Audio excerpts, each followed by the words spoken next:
देख रहे हैं हिमाचल न्यूज़ 24/7। देखिए, सीपीएस मामले में आज जो सुनवाई चल रही थी, पिछले 2 दिनों से जो सुनवाई चल रही थी, उसमें आज माननीय सीपीएस सुंदर ठाकुर जी की तरफ से जो उनके अधिवक्ता थे, उन्होंने आर्गूमेंट्स किए, क्योंकि ये बहुत बड़ा कॉन्स्टिट्यूशनल मैटर है जिसमें प्रदेश विधानसभा, प्रदेश सरकार किस प्रकार का कानून बना सकती है या इस प्रकार का कानून नहीं बना सकती है। तो प्रदेश सरकार ने, और इस कानून की जो रिपरकशंस है, इस कानून का जो प्रभाव है वो पूरे देश पर होने वाला है।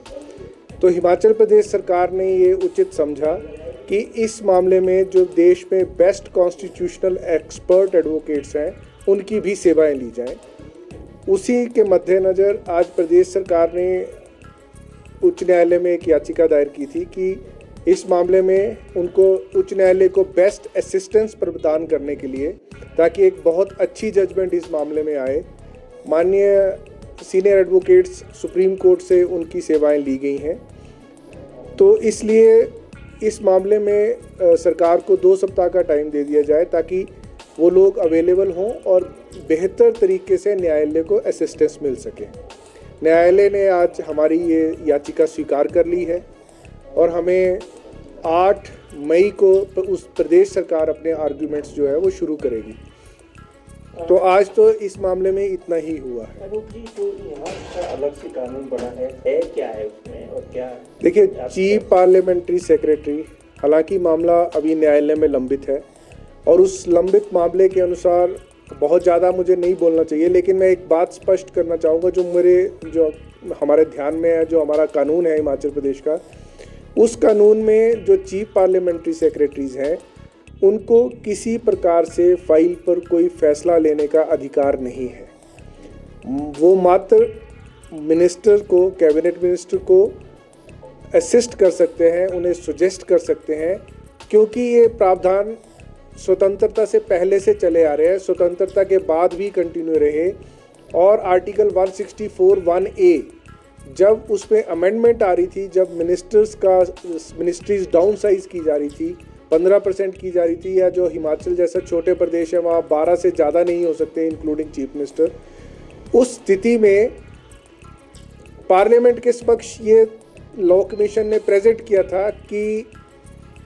मिनिस्टर्स के अलावा भी प्रदेश सरकारों में और केंद्र सरकार में ऐसे पद हैं, पॉलिटिकल पोस्ट हैं, जिन पॉलिटिकल पोस्ट को भी कम किया जाना चाहिए। परंतु पार्लियामेंट ने उस वक्त उन पॉलिटिकल पोस्ट को कम करने का जो लॉ कमीशन का सुझाव था, उसे नहीं माना। तो और जब हिमाचल प्रदेश एक्ट पास किया गया, तब भी माननीय जो तत्कालीन मुख्यमंत्री वीरभद्र सिंह जी ने इस बात पर बड़ा स्पष्ट मत दिया था कि ये कानून बनाने का जो अधिकार है वो प्रदेश विधानसभा के समक्ष है। उस पर चर्चा करते हुए माननीय प्रेम कुमार धूमल जी, जो उस वक्त नेता विपक्ष थे, उन्होंने भी एक स्पष्ट मत दिया था कि मैं इस कानून का मेरिट पर विरोध नहीं कर रहा हूँ, और परंतु मैं ये कह रहा हूँ कि सुप्रीम कोर्ट में मामला लंबित है। और एक बात, बहुत इम्पॉर्टेंट बात जो इस मामले में है कि इस सीपीएस एक्ट का अगर सबसे ज़्यादा फायदा हुआ तो भाजपा के सरकार के समय में सतपाल सिंह सत्ती, जो आज याचिका करता है, जो इस एक्ट का फ़ायदा लेने के पश्चात आज न्यायालय को बोल रहे कि ये एक्ट रद्द होना चाहिए, उन्हीं की पूरी टर्म उन्होंने एज सीपीएस और पीएस काटी है। सुखराम चौधरी जी थे, सतपाल सत्ती थे और एक और माननीय सीपीएस उस वक्त बने थे। तो उन्होंने, लोगों ने फ़ायदा उठाकर अब राजनीतिक भावना से या जो भी कहें, इस कानून को चुनौती दी है। एक बहुत बड़ी बात यह भी है कि सुप्रीम कोर्ट ने विमलांशु राय के केस में, आसाम के केस में, सीपीएस जो असम के थे, क्योंकि उनको मिनिस्टर्स के बराबर का दर्जा दिया गया था, उनको मिनिस्टर माना गया था, उनकी शक्तियां भी मिनिस्टर की थी और उनको काम करने की क्षमता भी मिनिस्टर की थी, इस कारण उसको रद्द किया था। परंतु हमारा हिमाचल का एक्ट जो है वो इस पर अब आगे बहस होगी और उस बहस के दौरान ये स्थितियाँ स्पष्ट होंगी कि, और न्यायालय को भी एक बढ़िया असिस्टेंस मिलेगी भारत के सबसे बेस्ट विशेषज्ञ जो हैं, जो संवैधानिक विशेषज्ञ एडवोकेट्स हैं। तो मेरा यकीन है कि इस मामले में बहुत अच्छा निर्णय आने वाले भविष्य में आएगा। आप देख रहे हैं हिमाचल न्यूज़ 24।